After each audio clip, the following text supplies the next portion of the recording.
Hey everyone, right now I'm going to be doing some oil changes on some of my machines. Today's a very nice cool day compared to the weather we've been having, so I'm going to be going ahead and changing oil in this snowblower here before we move it to the shed for the summertime. Then I think before we put it into the shed, I'm going to go ahead and car wax it to protect it from rust. I already used clear spray paint to cover up. You see all these marks. Also down below, you see all those marks inside there. I already spray painted that with clear to stop it from rusting. That's from it sucking up gravel when I'm using it on the driveway. Despite this blade being up as high as it goes, it still sucks in gravel. I might do what I did on my other machine. My other machine, I removed one of the bolts so the ski could go at a really weird angle, and then I just made another hole to make it even higher up so that wouldn't happen. But usually during the first snowstorm, once there's a couple inches on the ground, I'll drive the vehicle up and down multiple times to just pack it down so this has something nice to ride on top of. Don't care too much about the ice. As long as you got the snow tires, it's not a problem at all. So right here we have bird poop because I got to stop leaving this door open, but I'll clean that off as we wax it. Whoop. Boom. And this is some bedding from a winter camping trip. That's how long this has been sitting here. And amazingly, the bird didn't poop on that one bit. This has got to be brought into the house. This foam underneath, I think I'm going to cut it out so it fits perfectly in the vehicle. Then I'll throw out the scraps. I'm going to do an oil change in this lawnmower that was free on the side of the road. It works perfect. The only issue with it is I need to buy a discharge because it kept choking itself and stalling because it couldn't get rid of the grass.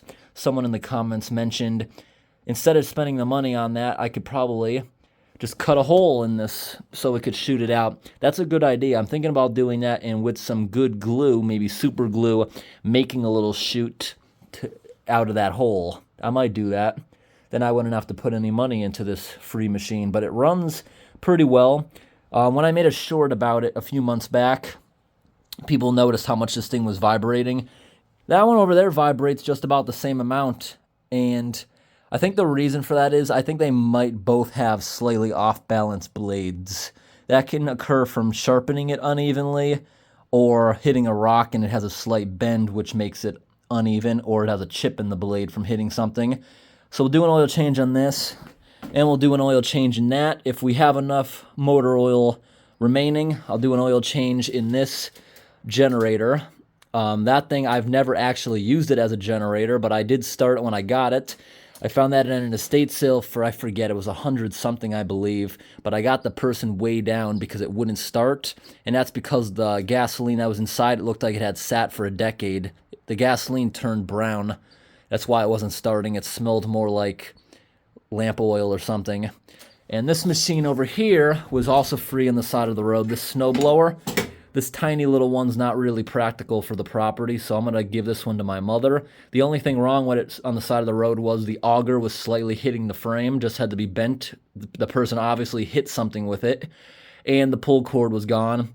I am horrible at pull cords, so I brought this to some guy's shop. He charged me $30 to replace the pull cord, and he changed the oil for free. So this thing should be fine, does not need an oil change. It's only ran for like 20 minutes since I got it back from that guy, and it starts on first pull. Pretty good for an 80s machine. I love the older machines better. Too bad this wasn't a bigger machine, because I actually don't like how this brand new machine runs. It's not heavy enough, which is one of the big problems. Someone mentioned that right here, see these holes? They make weights for the front of it that you just bolt on, so it's easier to run, because heavier machines always ride better, whether it be a lawnmower or a car. The weight helps you a lot, especially with traction, this thing in the wintertime. And there was a bunch of other things that were problems about it too. See how this thing goes down like this? When you tension this cable up top there, it only goes to about here. And that's still throwing a good 6 feet. But the old-fashioned machine had just a wing nut. And that's exactly what I'll do to this if this ever fails. I'll put a wing nut there instead. Then you could just keep it down like that, and it just plops it right next to you if you're doing a sidewalk close to other objects you don't want to be throwing it at. And this thing also, it's made out of thin sheet metal, so it's loud. Lots of vibrations running through this machine. But this will get its oil change now. It had a break-in oil change after its first use, and now it will have another. A lot of people say newer engines, especially with synthetic oil, you don't need to do break-in oil changes. That's the same thing I was told with the new truck. And everyone seems to say it, even when I was researching it. But this is what I bought here. I wonder how many machines this will do. We're going to start with the snowblower because we're putting it away. And then we'll go on to the primary lawnmower, then this, then that. Otherwise, I'll buy more oil.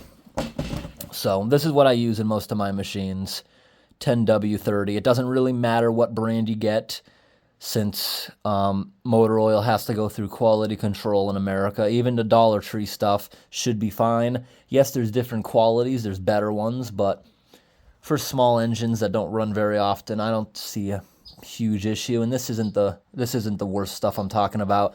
That right there, 20,000 miles, is it trying to claim you can go that far on an oil change? I doubt it, but certain things, like I know tractor trailers sometimes can go 20,000 miles. That's just because they have so much oil to the engine ratio. It doesn't get dirty as fast. There's just so much of it in there. But I was told with my vehicle now and my old vehicle, which were Toyotas, and it even says in the manual, if you're doing a lot of idling, city driving, you're a delivery driver, anything like that, 5,000 miles. If your vehicle is mainly highway, high speeds, where there's not much wear and tear, you can get away with 10,000.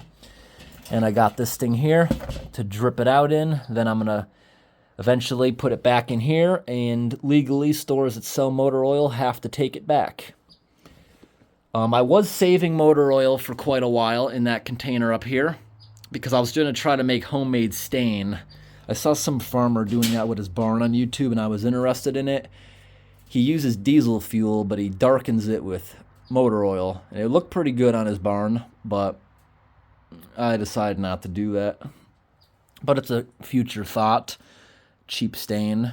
I found out that some stains actually are diesel-based, so it wouldn't be too far off from that. So this machine will be pretty easy for us. I first saw this thing here, which is a drain plug. This thing has 3 drain plugs for the engine. My old snowblower had this little pipe coming out here, which was awkward. I had to tilt the machine or it would get all over the wheel. Or you could take the wheel off. Someone said I probably should take the wheel off so it doesn't rust up, and I should oil and grease up in there. But this thing, I didn't notice it, but it actually has a pipe from the factory. So you just unbolt this with the pan underneath and it just goes right down. So I'm going to pull all these, or I'm just going to pull this machine out for now, start it up for like 10 minutes, maybe ride it around the property. And once it's nice and hot, I'll let it sit for maybe a half an hour, cool down. But everything will be up in the oil. Everything from the bottom of the engine will be up and floating in the oil, and it'll come out with the oil change. That's the way you want to do it. So let's get this out of here and give it a start. All right, everyone. This wagon, I think I'm going to have to make it so the front is just solid. It's starting to break. Let's see how this thing starts now that it's almost summertime.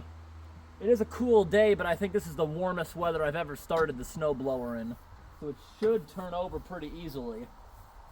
Make sure it's got fuel. Yep, still good. I'm going to store it with the fuel in it, with a fuel stabilizer. Some people say to store it with everything empty, but then you're going to have carburetor gaskets and stuff drying out. So just stabilize it, and the same fuel will burn up next year. So we got to prime it. And I got to remember, how does alright, on. I don't think I need the choke. I usually don't even need the choke in the middle of winter when it's below freezing. Every single time I've tried to use the choke, it has a rough start. It does good without it. Good. That was nice, first pull. Now we're gonna let that heat up for like 10 minutes. In the meantime, I'm just gonna walk it around the yard for a little bit and have some fun.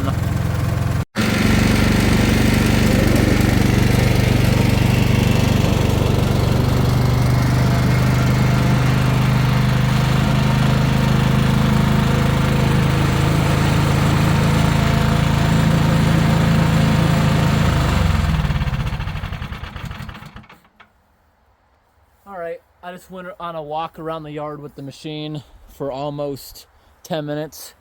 Now it should be nice and heated up enough. Now we're gonna go open up the oil plug. All right, everyone, so this hit my head. Let's put the pan underneath here and nope. It's a 5/8. It should start flowing pretty well now that it's nice and heated up.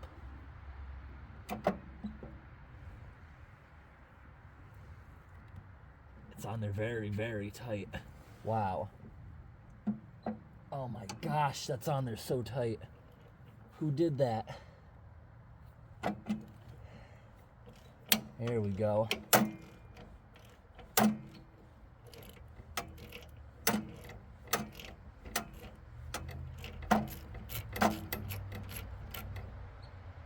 How hot's this engine? It's definitely not fully heated if I'm able to touch it, but 10 minutes of circulating should be enough. Wow, look at that oil. It doesn't even look like it really had to be done. It's not even black oil. You can still see through it a bit. Let's get that plug out of there. Yeah, this oil's not that hot. It's only been off for like a couple minutes. If this thing was fully heated after like an hour-long job, you'd be looking at like...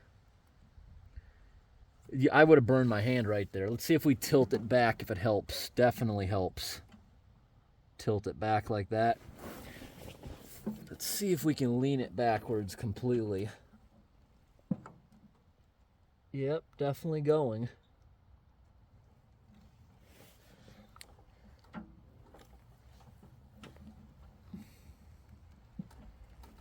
Completely leaning it back. Is that possible? Yep, right back onto the handlebars. There's a lot still coming out of there. Look at that.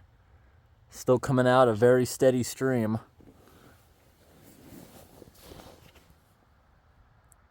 A lot of these engines, to make it easier on people, they're usually, what is it, 1 quart of oil? They make it easy by making it exactly a quart a lot of times. Just eyeballing it, it looks like that might be the case. Does the oil cap say anything like that? No, it doesn't, but I'm gonna quickly just look up the model online. Sometimes if you really don't know, you just add a good amount, and then you just keep checking the dipstick over and over again. That's so weird. Did you just see what the oil did? It's like moving around different layers of it. The guy said he put special oil in this machine. He said special oil that you can't use in cars because it would clog up the catalytic converter. He said the oil had zinc in it, which helps stick to the pistons and moving parts to help lubricate even better. I'm wondering if that's why this machine smelled weird while running it compared to my other gasoline machines. I'm wondering if that's what made the difference, but...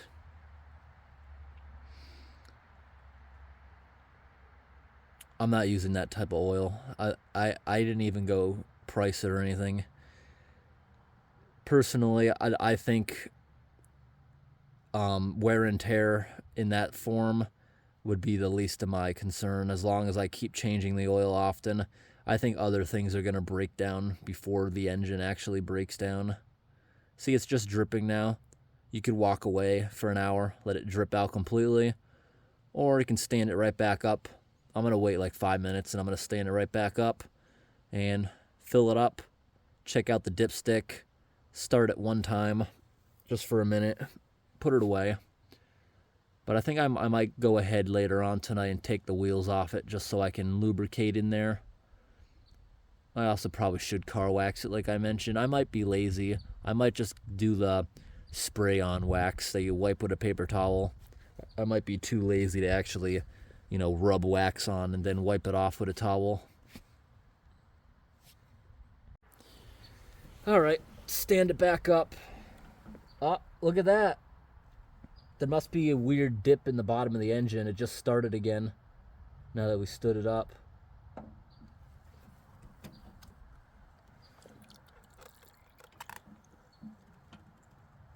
No.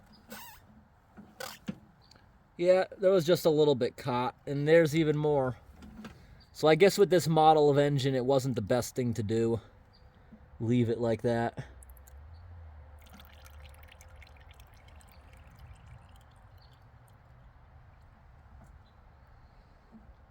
Yeah, we got just about all of it out of there. That's all that really matters. I'm not really concerned about the little bit I'm dripping right there. Oil biodegrades pretty fast when it's spread thin. It's not like we're spilling all of it. Oil won't even kill the grass. Gasoline will, though, I've learned in the past. Let's get that cap back on. Snug it up pretty nice. It looks like the guy may have used... There's something on the threads. I think that's why it was so hard to get off. He may have used Loctite or something like that. Maybe. Or some sort of paint-on plumber's stuff. Not too tight. Don't want to strip it. That should be fine. By the looks of it, I think it's just about a quart, maybe a little more. We'll start off by just pouring 1 quart in. It's got the measurements right here on the side. Yep, there's 4 quarts in here. So we'll start with just 1, and we'll go from there.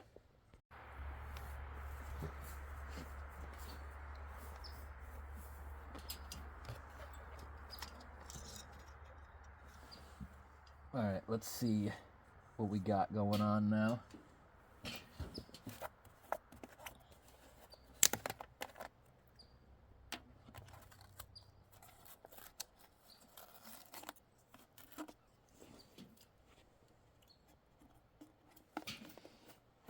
All right.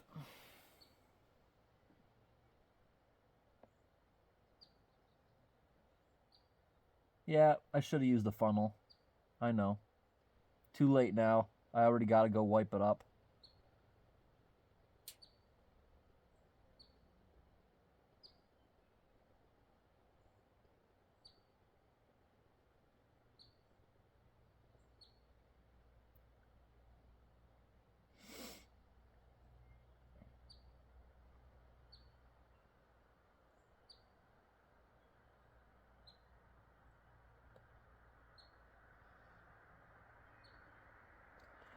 How much did I just put in?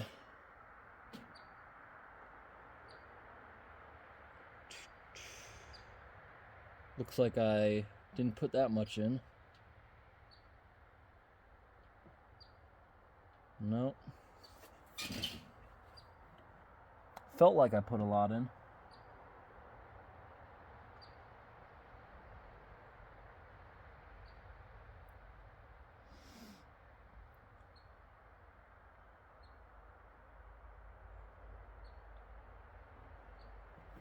Just want to get it down to that number 3 line right there, because it was at the 4. Almost.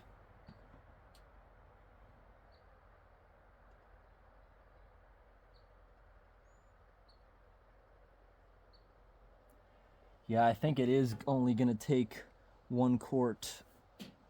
Yeah, we're just about at the line. Time to use the dipstick now. Put it in there sideways so it doesn't touch the walls too much. What do we got? It's hard to tell until it settles a little bit. I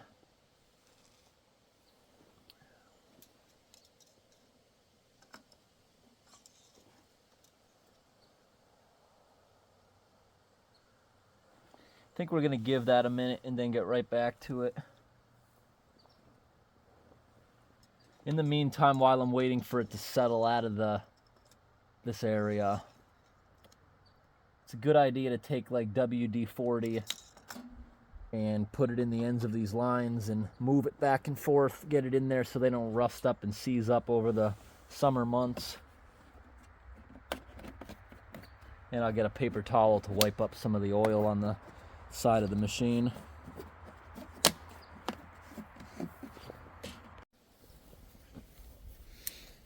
All right, I'm back outside with the WD-40. You know, now at the store, I see they're not coming with the plastic tube anymore. They're coming with a metal bendy one. You can get into all kinds of angles and it stays the way you bent it. I like that. And it doesn't seem to cost any more. Just cleaning up a little of this oil I spilled. It's better to have an engine covered in oil than rust. Definitely. But if it's on hot things, it could start burning and causing a fire. I know in my state, when they do a state inspection to see if your vehicle's safe, there is no limit to how much oil or fluids your vehicle can leak. The mechanic told me that he had a customer come in, he had to put a quart of oil in his engine to even bring it to the shop. And the state does not care, unless it's dripping on something that could start a fire, like the exhaust. And I was surprised about that. They're allowing leaking that badly. But the good news is most cars don't leak as much as the old days. I remember when I was a kid, you'd see very big oil stains in all the parking spots when you're at the supermarket. Now, you don't see that as much. Not many cars leak as bad these days, it appears. I'm just cleaning that bird poop off. The oil seems to be working great for getting that off. The bird poops. Just scrubbing bird poop off the machine. This one's a little tricky. This one's gonna need some soaking later. But I got like 80% of it off. So let's see now. You see, I have it down into the slot. You want this in its lowest position before you pull it out. Let's see. I still really can't tell where it is.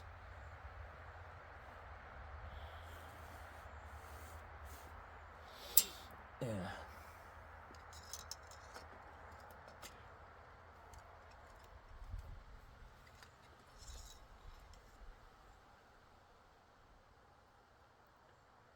If anything, it's slightly overfilled, which with most engines won't cause that big of a problem.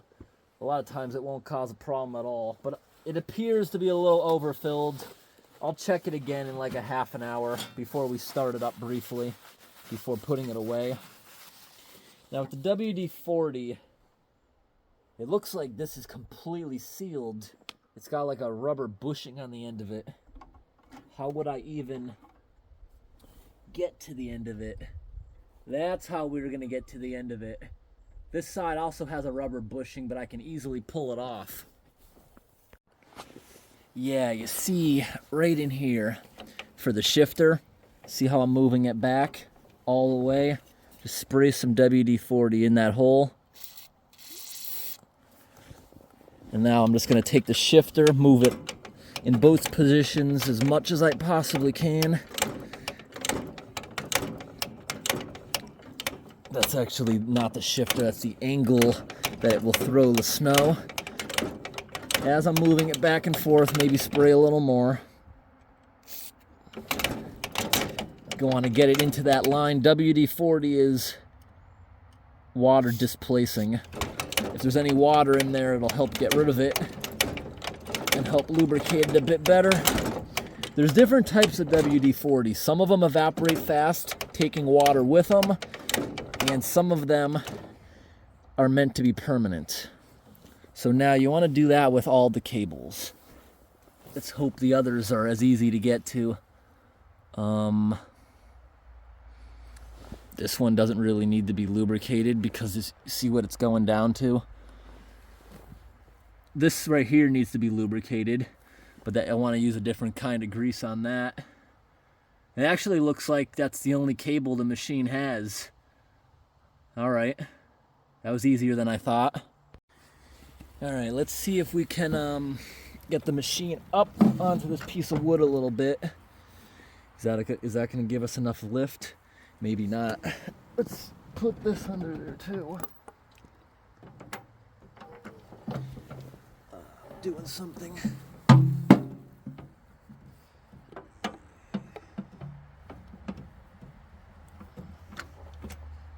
The undercarriage is rounded, isn't it? Well, that wheel on the other side is off the ground. It doesn't have to be that stable. It's not like we're getting under a car. Let's do the other wheel first.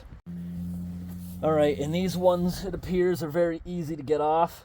Just bend that forward a little bit, and then off it comes. There we go. So people have told me that these can become rusted on pretty easily, because you see, this doesn't have to move. It's locked in here with this little channel that lines up in there. So that's how it grips to turn. And I can already see surface rust all over the place. Wow, I really spilled the oil. It's all over this side too. Don't make my mistake. Get a funnel. I have a funnel right now literally 30 feet away from me hanging in the garage wall.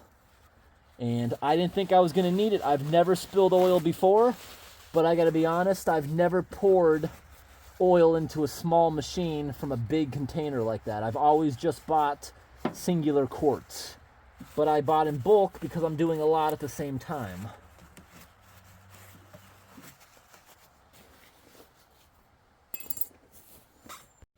I don't have a grease gun, but this is what I use on a lot of my things, and it seems to work pretty well. It's very cheap, and this goes very far. So, put a good amount of it on there. Put some in there, underneath the channel too. Put some inside that hole, just a little bit around the rim. And now we're going to slide it back and forth a couple times.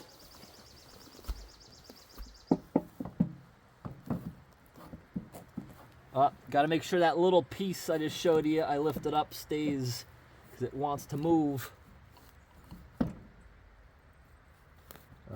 There, we got it. Look at that, it's very rusty. See that? That should be good. Let's get this guy back on. So...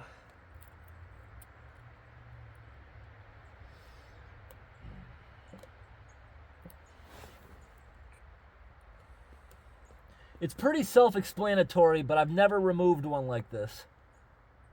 The older machines I'm used to don't have this kind of stuff. These little clips.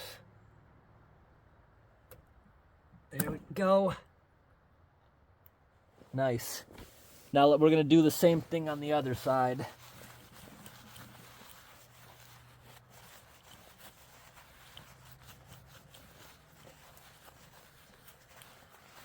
I know I'm being a little messy today, but the machine doesn't care.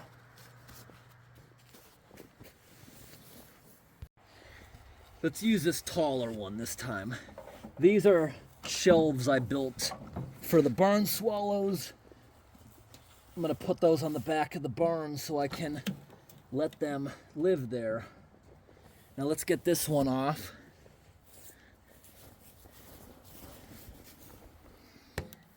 All right.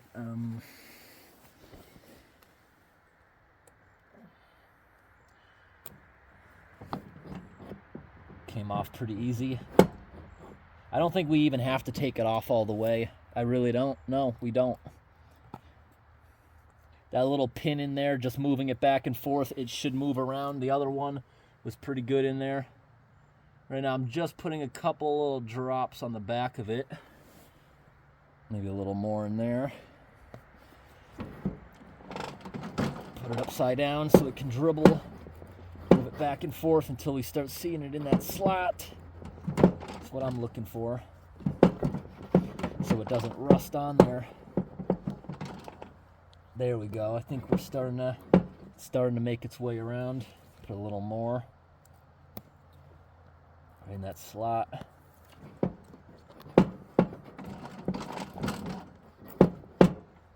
Should be good to go. Got like a leaf in there.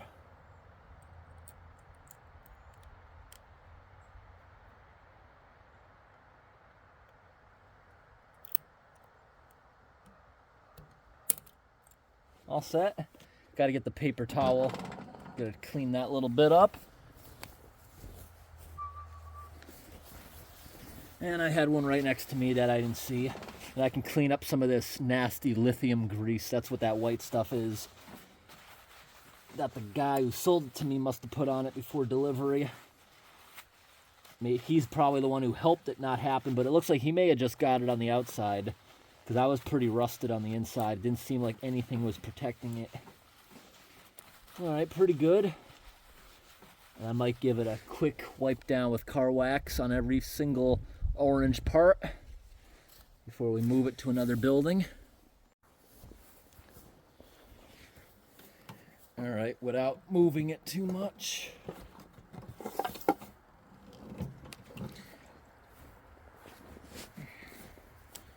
See how the oil has settled down.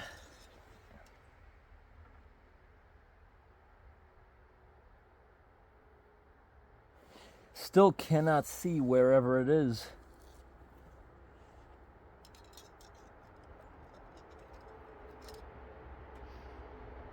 But I also just shook the machine a lot. I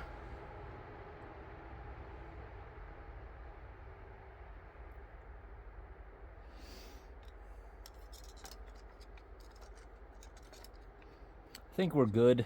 It appears to be like a ½ inch overfilled or so. I think we're fine with that.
Good for another season.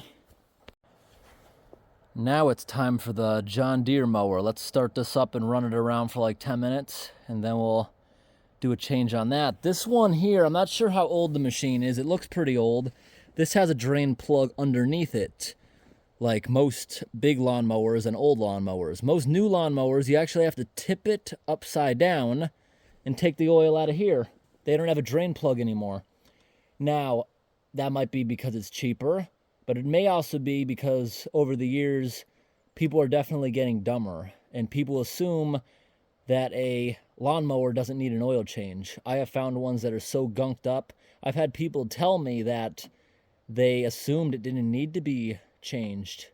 Any machine that takes oil needs oil changes, except two-stroke engines, because you add the oil right into the fuel, and that's what lubricates those type of engines. That's why they pollute more, because you're burning the oil along with it. So let me start this one up for you, and I'm just going to let this idle while I clean up everything from the other machine and put that away. This one starts pretty good, and I have bungee cords on the handle to keep it running. I do that because in my yard I have a lot of obstacles I have to move around, and I don't like to keep shutting the machine on and off. It's a lot of wear and tear, and these things can snap sometimes if you have to keep doing that over and over. And I don't see the point in shutting the machine off for literally 5 seconds to move something over, mow by it, move it right back. So that's why I put bungee cords on the handle. And this one's already held down, so let's go.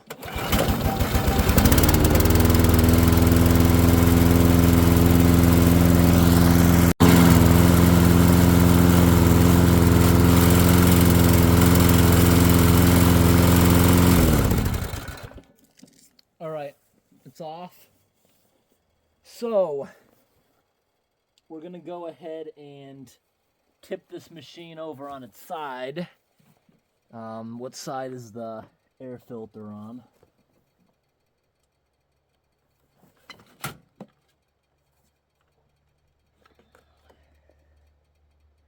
There's the air filter in there. I just don't want the oil to come out anywhere. I'll just do it that way. Let me go borrow a cinder block. That's keeping my tripod from blowing over, the one making the time lapse of the vegetable garden.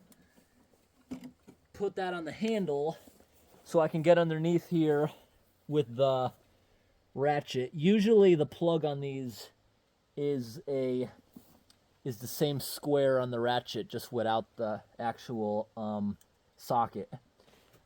For safety, pull this off when you're working under a lawnmower. Just because by chance, if you turn the blade, it may fire one time and hurt you. The grass did just grow almost an inch in the past 2 days since I did it. Hear that noise behind me? The sprinkler timer just turned on. It scared me. That means it's 8 o'clock. I love these long days in the summer. That's going to run until 9. Doesn't get completely dark until like 9:30 now. Well, dusk at least, where I can still work in the yard. So let's see if this is like it normally is. Normally this can fit right onto the plug in most cases. So is that the case today? Yes, it is. It fits right on in there. So let's put the oil pan underneath. Alrighty.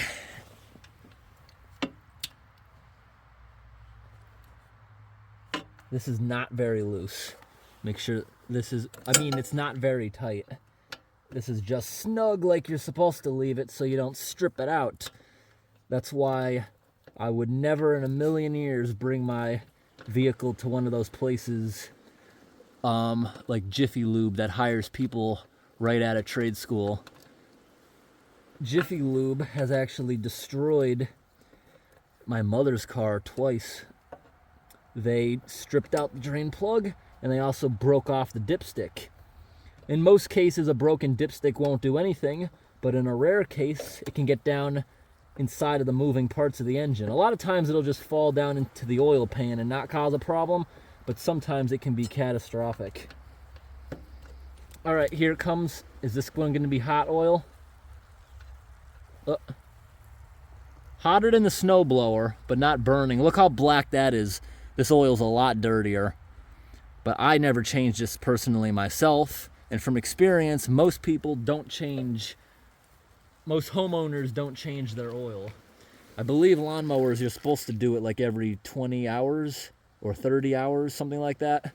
It was crazy with one of the yard work channels taught me about that.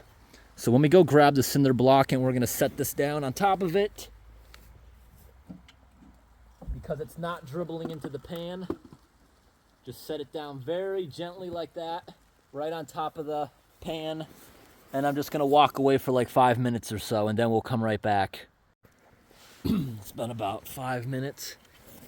Let's see if this is still dripping at all.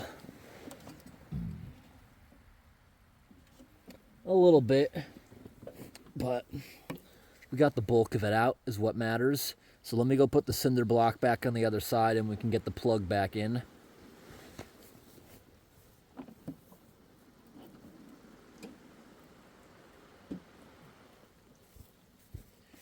Yeah, I remember the cinder block idea is what I did before.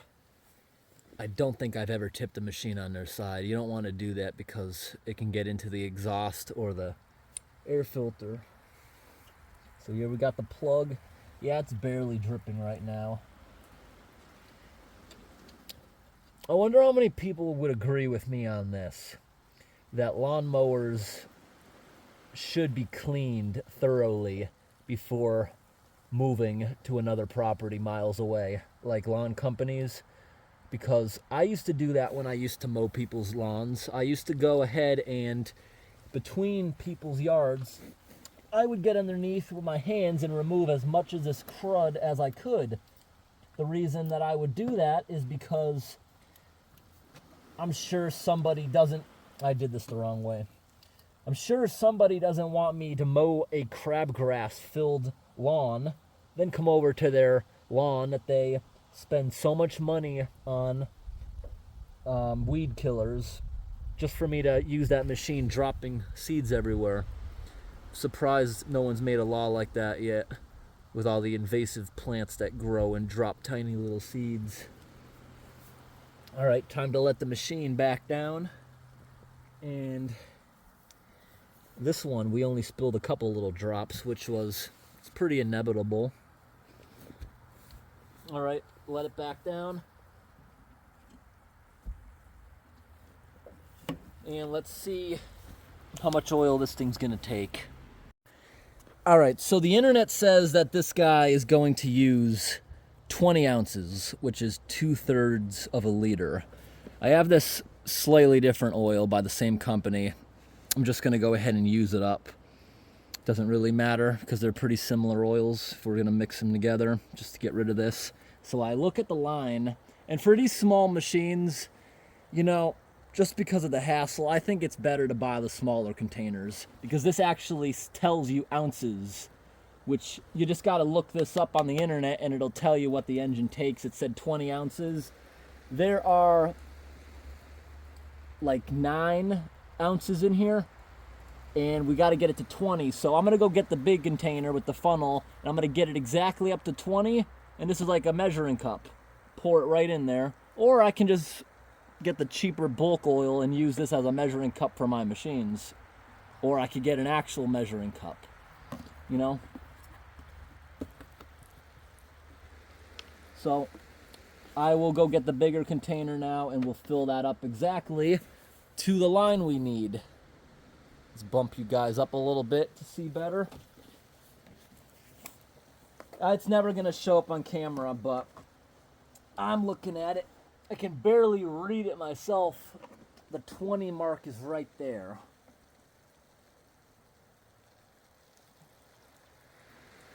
Ah.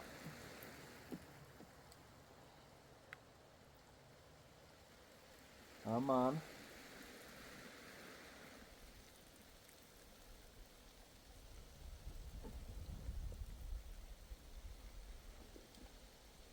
Boop. One more little boop, and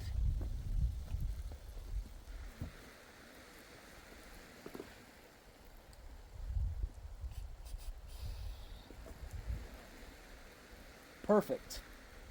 We'll pour all of that into here.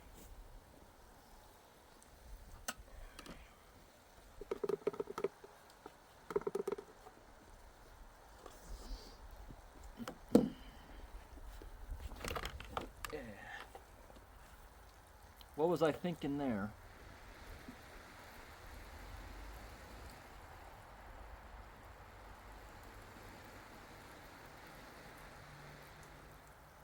Now when I go ahead with the dipstick, that should be perfect.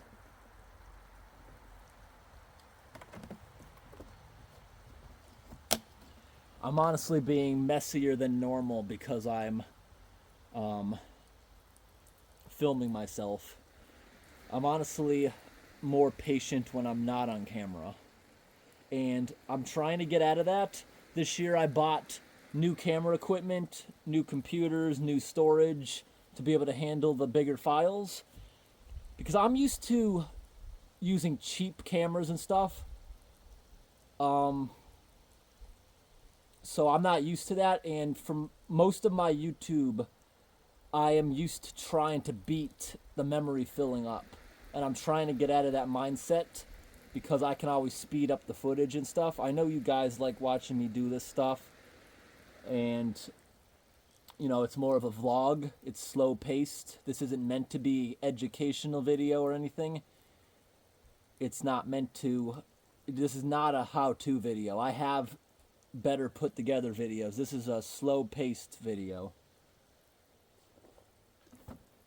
But I'm trying to get out of that. I have always rushed for the camera in fear that I would run out of space. But I don't have to have that fear anymore because I have pretty big capacity at the moment. I need to get my paper towels over here.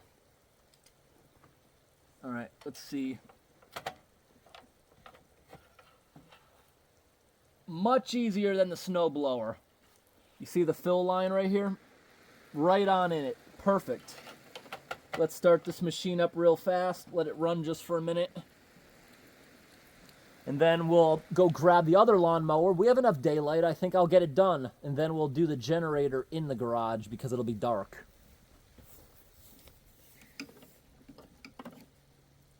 We'll just let this run for a minute. Let me get the bungee cord around it so it'll stay running. Almost forgot. I was about to be an idiot pulling it forever. Gotta attach the spark plug cable. And here we go.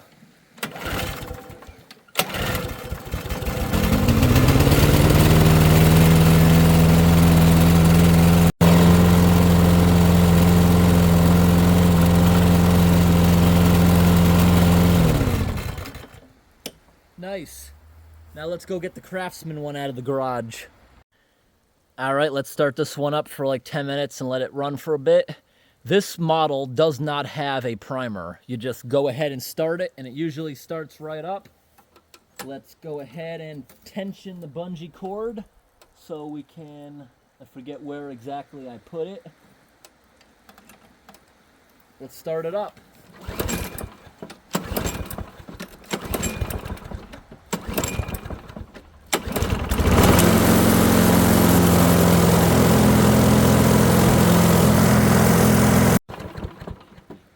That's why it didn't start on first pull. It's literally out of gas. I didn't run it out of gas when I mowed the lawn 2 days ago. It must have just been that close. I gotta put a little fuel in it. For my machines, I always use the 91 octane ethanol free. Ethanol will gunk up carburetors. Especially machines that are sitting all the time, not really being run. In a car, it's kind of self-cleaning. But this can is just for ethanol-free 91. Don't want to use it all up. I just want to be able to run it for a few minutes. Because this is actually all the fuel I have left. The generator, I don't even know if it has fuel in it. And whatever fuel's in it might have to be changed out before we even start it. And then I got to go to the store and get more. But worst case, I could use the stuff with ethanol. I always keep about 40 gallons of it in cans on the property for off-road purposes. If you've seen my videos, we go so deep into the wilderness sometimes one tank of gas won't cut it. Let's start it back up.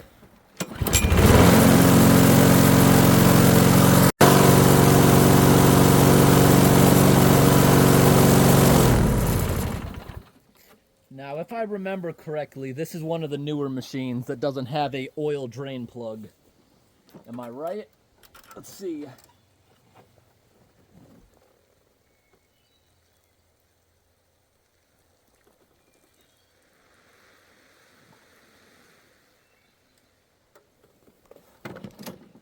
It appears no. It appears no. It appears no. So this is one we have to tip on its side to get it out of here.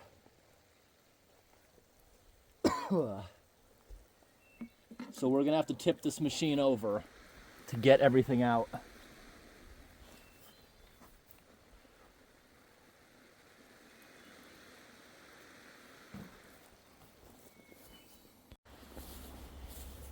Haven't changed this one since I think last spring.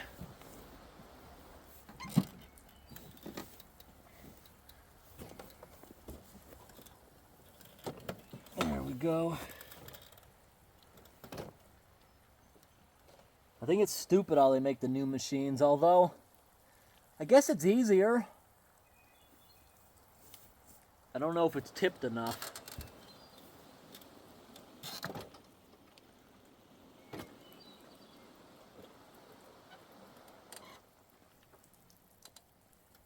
There's no way that was all that was in it. Right? Or did I miss how much came out? Now that I'm really looking underneath, I don't think there's no drain plug unless it's underneath that plastic guard, which I don't think so. That plastic guard, last time I had it taken apart, is the belt. Because the way this thing works is when you hold down the handle, it tensions a belt against the main shaft with a pulley, and it moves power to the front. So let me move this around in a few different ways. There is definitely still more in there. I think it's ridiculous that they make these things without a drain plug.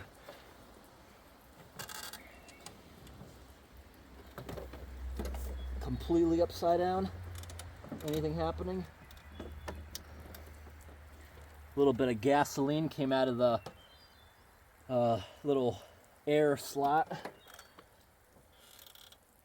Really? Is that all that came out of there? I don't believe that. It must be true. Nothing else is coming out. That thing barely had anything in it.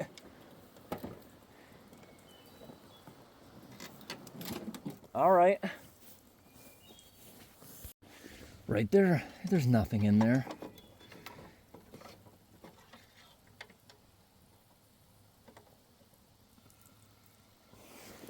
It appears no.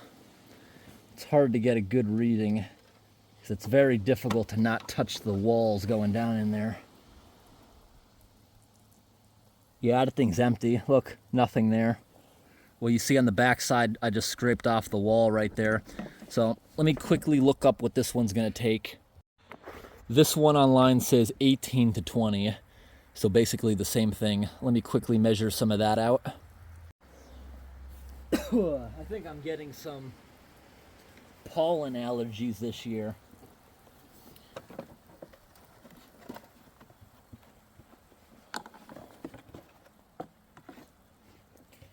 And to think, when I started today, I didn't even know if I was going to have enough oil. We only went through half of this thing, so we can totally give the generator an oil change.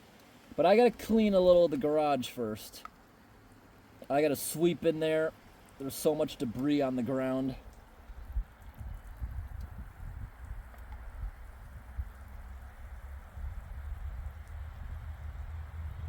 Alrighty, we're moving up. Alright. We got it up to about 19 ounces, so that should be fine.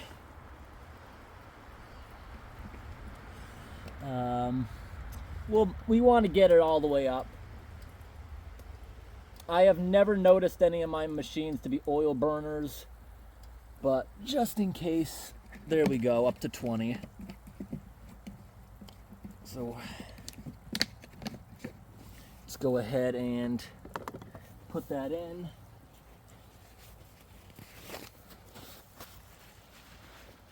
I'm very disorganized today.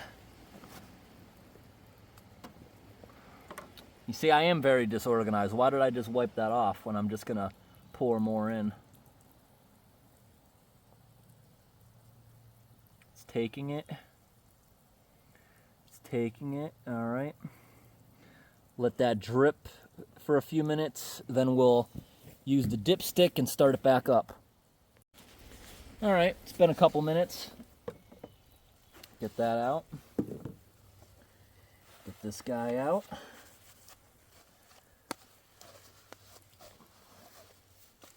Wipe it off nice and good. All right. I probably scraped a lot of oil. Might have to do that one again. Perfect, right to the top of the full line. We are good. We did not disconnect the spark plug because I did not touch the blade at any time. So let's go ahead and start this thing right back up. And this one's also got some bird poop all over it.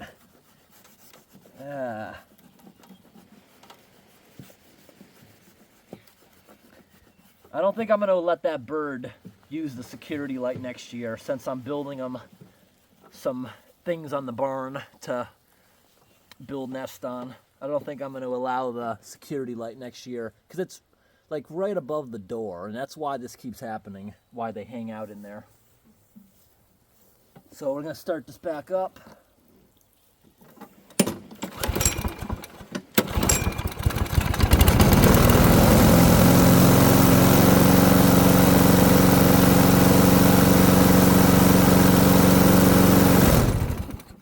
good to go for next time. So as you see, I need to sweep the floor. This place will look way better. Just a couple minutes of sweeping. That's what happens because I mentioned I like leaving the garage door open. It's a pain in the butt lifting it up and down. It's a heavy wooden solid door. It's very old. I would never replace it with one of those cheap aluminum ones they put on new houses. Any criminal could just kick right through that thing.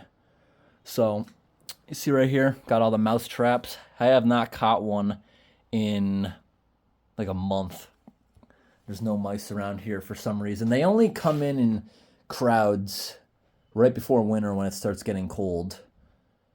But you see leaves and stuff blow in here.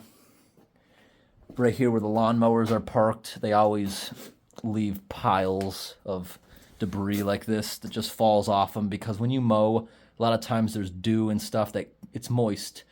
The grass is, bleeding and crying from when you're mowing it, and it sticks to the inside of the machine. It comes in here, parks, dries off, and it just falls off. So this will be our next machine we can try. And once again, bird poop. It's amazing they didn't poop on my bedding. Yep, before I do a single thing, this bedding is getting thrown in the back of the car so I can cut it to size tomorrow. And this is being thrown in my basement with the rest of my camping supplies. I want to do a camp sometime this month. I'm hoping I can do one. But it all depends on how busy I am with clogs and stuff, because that's my priority this time of year. Unblocking culverts, that kind of stuff. That'll be fun to do. And winter time is my time when I do a lot of camping. I don't really take interest in summer camping much. I just don't want to deal with the bears and bugs, mosquitoes. Ants will come in at night. Don't really want to deal with that. So any summer stuff you see me doing, I'll be using a regular tent that'll keep basically any bug out. I'm not going to be making homemade structures in the summer. I'm really not into that. No.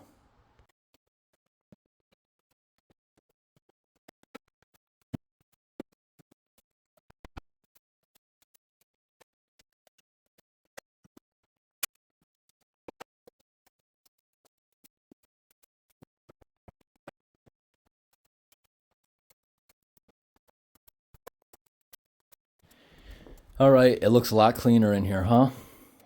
I didn't do that thorough of a job. Like, I didn't move any of this stuff, but as long as the floor is clean visually, good enough for me. It's amazing what built up in here in just the past 3 months since I swept last time. But I don't usually work in here often. I just usually come in and out for tools and machines. That's why it ends up this way. That little tiny snowblower was hard to move. It's got flat tires. But you can get away with flat tires on a riding mower or a snowblower for such a long time.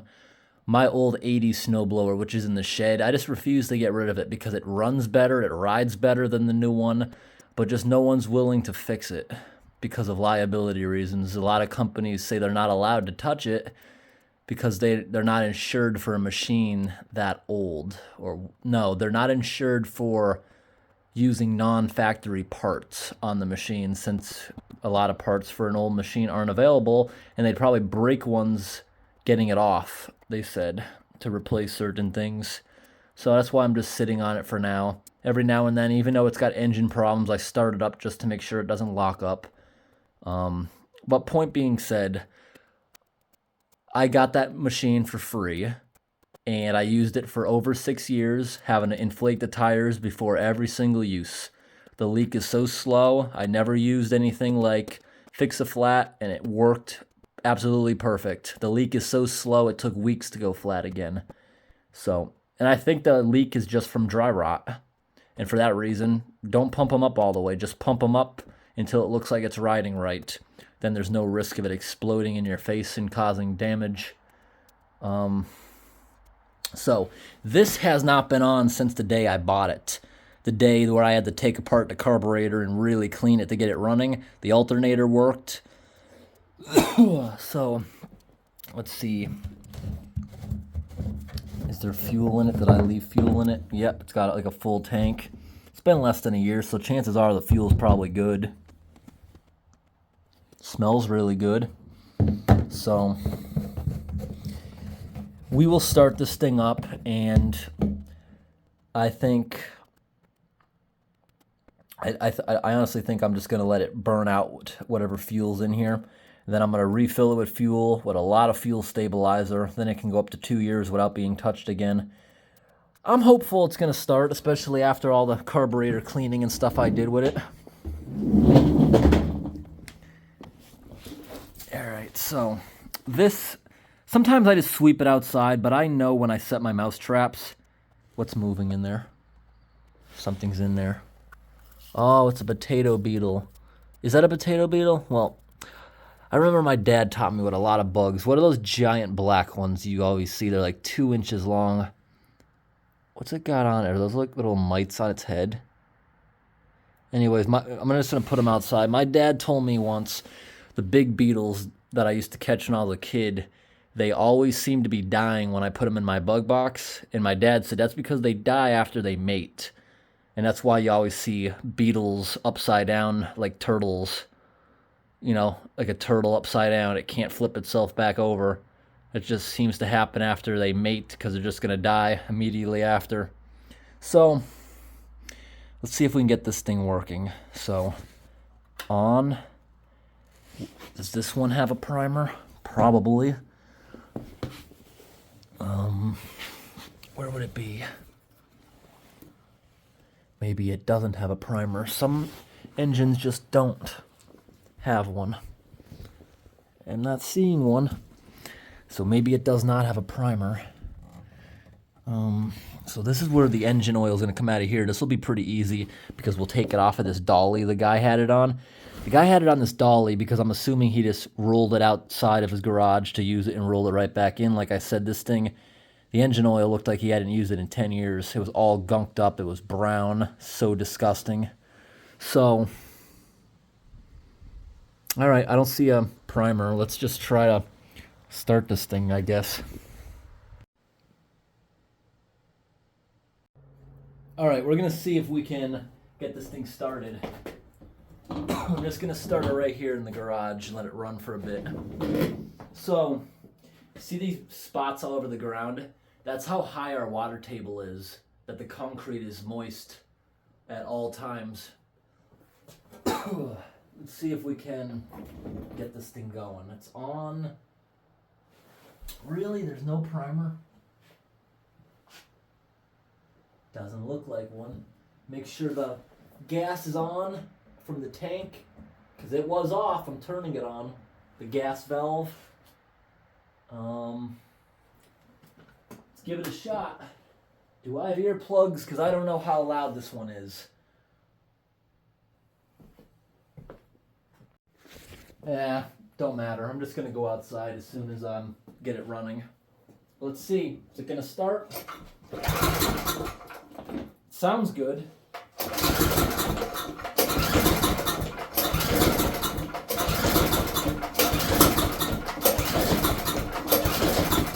I did that for like an hour straight at the estate sale I bought this from.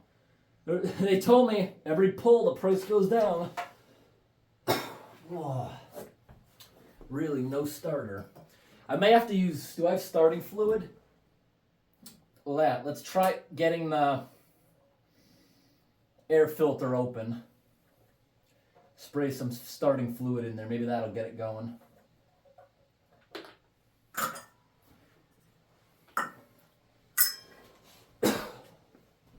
My allergies are getting to me today. Carb cleaner sometimes works too, because I'm not seeing my starting fluid today. Let's try this. Carb cleaner. Try starting it with that off.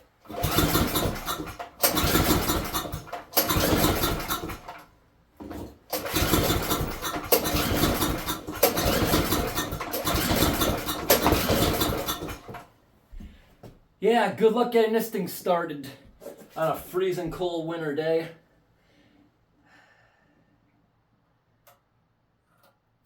Let's try messing with the choke in a different position. I know the snowblower doesn't like a choke.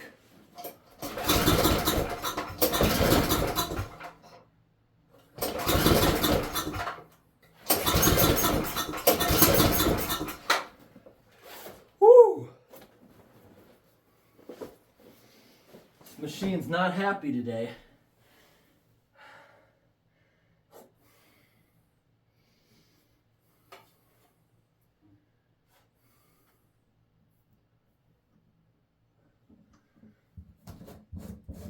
Maybe the gas can't flow.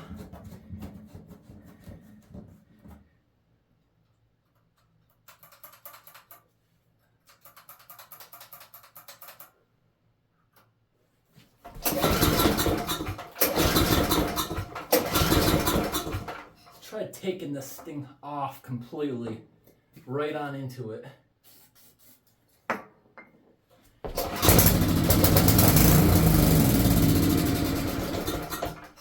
So that tells me right there it's just not getting fuel. It's just not getting fuel to it. Why?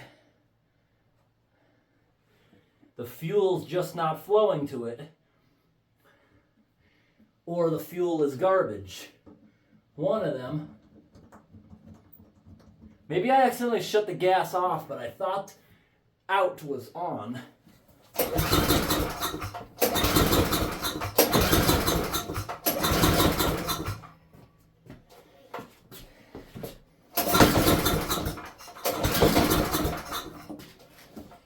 I wish they'd put an electric starter on generators like they do at snowblowers.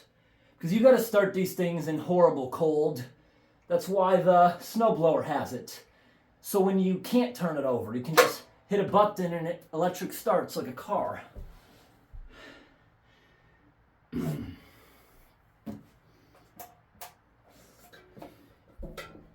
So it's firing. It's just not getting fuel. So that being said, I think we're going to dump out all the fuel in it. That means the fuel might be bad. Not flammable enough despite smelling good. Yep, I'm going to dump out all the fuel. See that thing that looks like a big wine glass outside? Found that's free on the side of the road and the birds drink out of it. I replenish the water in that every couple days or so. So, correct me if I'm wrong. I don't know that much about engines. I really don't. This is a fuel filter, isn't it? You get to squeeze this, pull it out. It should start leaking fuel, and I want to quickly put it into here if it does. Just want to make sure the fuel's flowing down to the carburetor. Here, move that down. Maybe I can get it out of there now. It looks wet in there. All right, there's fuel coming out of the carburetor, but nothing coming out of here. So there's either a clog, so it might not be the fuel. So what if I open the valve the other way? Yep, that was it. So it should have started in that position. You see? I opened the valve and leaks. So that means the fuel's probably bad. So I just want to get rid of all this fuel. I'm doing this the dumb way. Get this thing open. Put that in there, open the little valve. I'm gonna walk away for like 10 minutes and let it fill this thing up. Although this thing has a big gas tank. What does it take, 5 gallons? I don't think it'll even fit in here. I'm gonna have to go find another gas can that's empty. I don't think it's gonna fit. Take a look at this implosion right here, or whatever you call that. This garage here, when the door is not left open, because it's a dark colored building, it gets so hot in here that this thing is like pressurized. And now that it's a cold day, it's sucked in, because when it was pressurized, I opened it to relieve it. Now that we have a colder day, sucked on in. Look at that. That's what happens when you keep gasoline cans with barely anything in them. You want to keep them kind of full. I learned that years ago with keeping my off-road fuel in the car. They don't seem to expand dangerously in the heat of leaving them in a locked car if they're full. There's never an issue. But when you leave them empty with just fumes, that's when they build pressure a lot. All right, so there was about 3/4 of a gallon in there. Did not fill this thing up. This is a big 5-gallon oil tank, it looks like. And looking in this hole, it was kind of hard to tell what the depth of it was. So I don't have much fuel, as I said. I only have maybe a half a gallon, but that should be enough to get this thing started. I'm going to pour all the rest of it in there, and then tomorrow I'll go get some more ethanol-free at the gas station. Or maybe I'll even go tonight. It's a 24-hour gas station, and I'm kind of bored. It's a nice night to go for a drive with all the windows down, because it's getting late. It's almost 10 now, and there will be zero traffic on the road by the time I get going. I just dropped this thing, getting it off the shelf, and it like went. I could hear it out of the cap like a soda. I bought this thing years ago. This stuff goes a long time. So, child safety. Don't want to drink that. So, you don't really even have to measure it out. Just put a little bit in there like that. It tells you like a cap full per gallon, and that's fuel stabilizer. It's supposed to save fuel up to 2 years. Some people have told me that gasoline already has all the stabilizers and additives in it, but I'm not 100% on that. So let's put it all in. Up. Don't waste brand new fuel. Shut that valve. Don't be wasting it right on in there. So this is only like a half a gallon I'm putting in here. It's all I had. Look, it's already out. But hopefully that's enough gas to get the machine running. And we can do an oil change when it heats up. Having calloused hands aren't soft, but at least they're good for something. You don't need pliers. It doesn't hurt you, because this takes a lot of force right there. Got everything reconnected. I'm going to reach up here, completely reopen the fuel line. I know it's getting fuel, and I'm thinking there might be some old fuel. So I'm going to... Is this how... I know somewhere there's a way to bleed the carburetor so we can get it into there. I got to figure that one out. To be honest with you, I don't know how. Maybe it'll start. I don't know. We're going to give it a try.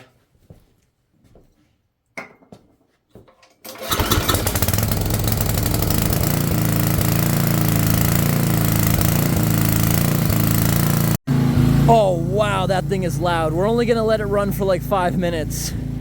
Oh, I just realized that probably scared away the mother bird that is outside of there. So I don't want her to be away from the babies too long. So we're just going to let that run for a couple of minutes. We're not going to let it run for 10 minutes. It was absolutely the fuel went bad. Absolutely. It started on literally the first pull. First pull. That was so cool. So it was bad fuel. We do still have a reliable generator in case of a power outage.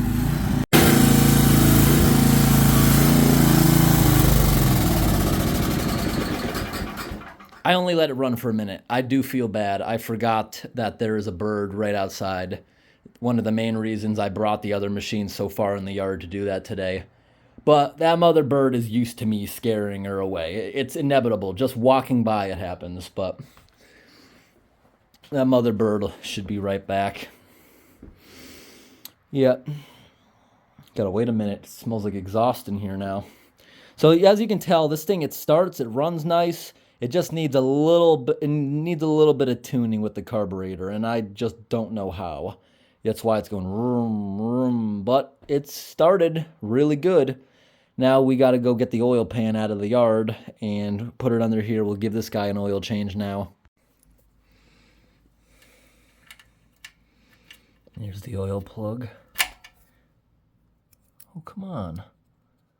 Did I just break it? I just broke my adjustable wrench. Oh no. No, I didn't break it. It just went off the track. I think this wrench is a little too small to loosen that up. Did not break it, but it's a little bit too small. Oops. Yeah, you see, it can't go that far. It doesn't open wide enough. Yeah, I did that as a little joke, but it wasn't too funny. So there we got this oil plug right here. There's one on both sides. You can use whatever is more convenient.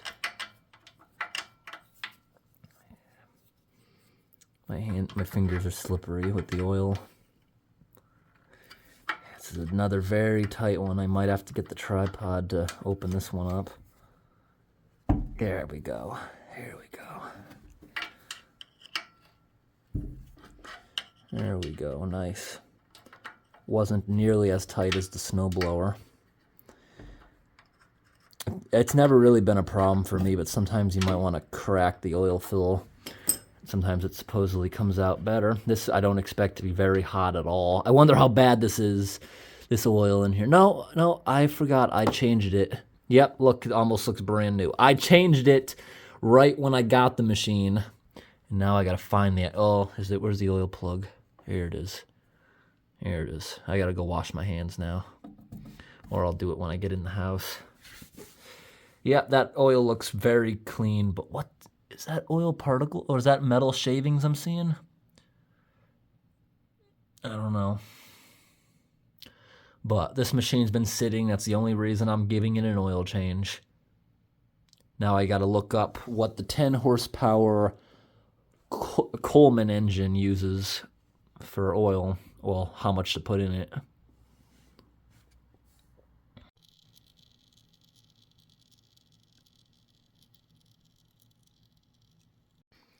You know, when I first bought this generator, I bought it because I didn't have the wood stove. If there was a power outage now in the winter, I really don't need power for any reason. You know, if I want to charge my phone, I got so many power banks that I use for camping and stuff. And you know what I just bought? Have you ever seen those Jackery power banks, the really big ones that have AC wall outlets? Some of them are so big, they even have a 30 amp plug, is what like a clothes dryer uses, those big power banks. And you trickle charge them with solar panels. I just bought one of those kits. I'm going to use it maybe in a summer camping video, but I can also keep it in the car and not use the solar panels, you know. I'm going to have it set up in the car so that it's basically an auxiliary battery. It only charges through the cigarette plug when the car is running, and then I can do things, because I'm trying to turn my truck into like a camper. No plumbing, I don't care about that. I really don't care about that. My fingers are very slippery. One more turn, it seems. Don't want it too tight or you'll strip it out. Just snug. Don't use all your might or you will absolutely break the engine block or strip it. All right, everyone, so we got to measure this one out again. This one, it says, uses 21 ounces. I got nowhere by typing in 10 horsepower Coleman engine. I had to type in 10 horsepower Tecumseh engine, because that's what this is, and it told me immediately on the internet. See this plastic oil cap right here? You never want to torque that with a wrench, because you can easily break it. It should only be finger tight. Pull this thing out of here, a little dipstick. There we go. Let's quickly wipe that off. I have what I need measured out. Let's hope my funnel fits in the hole. Yep, it did. And now we're gonna go ahead and pour right into the top of this. I have measured out 21 ounces. Let's slowly feed that into the engine. I wonder if this thing was low on oil. I should have checked before I even started because it didn't seem like much came out of it. But this is what it says online this engine should take. All right. Pretty good. So, it looks like basically all my small engines use the same amount, except the snowblower uses considerably more. Just want to make sure everything's in there. Just give that a minute to everything can drip in there pretty nice, and then I gotta clean up this oily mess on all my tools. Like, wipe it off with a paper towel. It's actually good for tools, especially wrenches like this. See how there's like surface rust? This is actually good for it. You want oily tools, better than rusting. I'm not 100%, but I know touching used motor oil can be a carcinogen, but is clean motor oil? I'm not sure. So there we go. All done with that. I'll wipe that out, clean that funnel. You don't want pieces of grass or whatever going into the engine. Wouldn't be the end of the world, a piece or two, but you don't want it. So just put that in, finger tight, take it right back out. I hear the wind picking up. Look at that. Perfect. Right to the top of the line. We did perfect. See? Absolutely. Check the internet. The internet will give you the answer so easy. Don't just go around before I knew the internet would tell me that. I used to start off with a good amount. If it was too much, I'd let this trickle a little bit. I would keep topping it off, checking the oil stick like a dozen times. It's so stupid. Just look it up on the internet. Or, you know what? You know what I should do with all these machines? Write it right on the right. I should write it right on the machine somewhere. I should. That'd be smart. Although it was so easy looking it up. So I think I'm just gonna start this engine one time just to get it all over everything because it's gonna be sitting for such a long time. Then we are gonna just put it back against the wall. It's good that it started on first pull because it absolutely would have with good fuel. And I know in a power outage now I could easily give it new fuel again if that was the problem. And because I put fuel stabilizer in there with that half a gallon, I'm not putting any more. It's just gonna stay that half a gallon. Fuel will go bad faster because the gas tank is almost empty, but I don't mind doing what I just did again.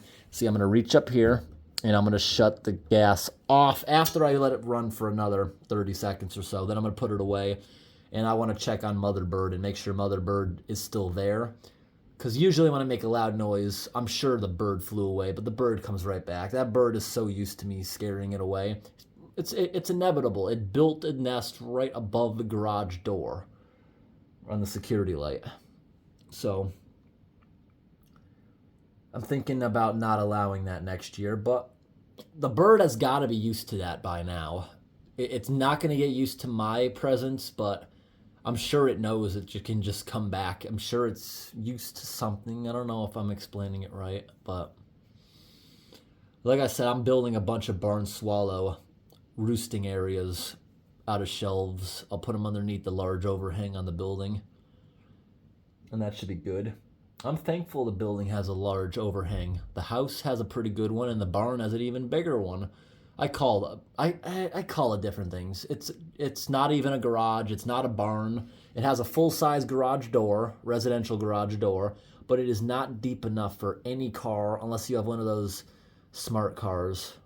That's about it that would fit in here, and that would even be tight end to end. The garage has barely any depth. Looking down, measuring with my eyes, 8 or 9 feet, about. There's not many vehicles that are that short. Well, I hope today's video was interesting, everybody. Thanks for watching and have a great night. I think I'm going to go on a quick little ride. Nice, relaxing night, not too hot. Tonight's actually going to be kind of cool.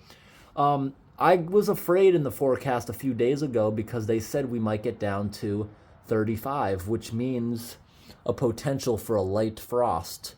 But now they're saying we're only getting down to 39, so I'm not concerned. I'm not going to cover anything. I think everything will be fine. And considering it's windy and there's overcast, those are two factors that are going to make getting cold even harder. Now, the wind might be a cold front coming through, meaning it could drop in temperatures fast, but it's overcast. There's not clear skies. So I don't think there'll be a problem. I don't think we're going to get a late frost. I don't think I'm going to worry about that tonight. Thanks for watching.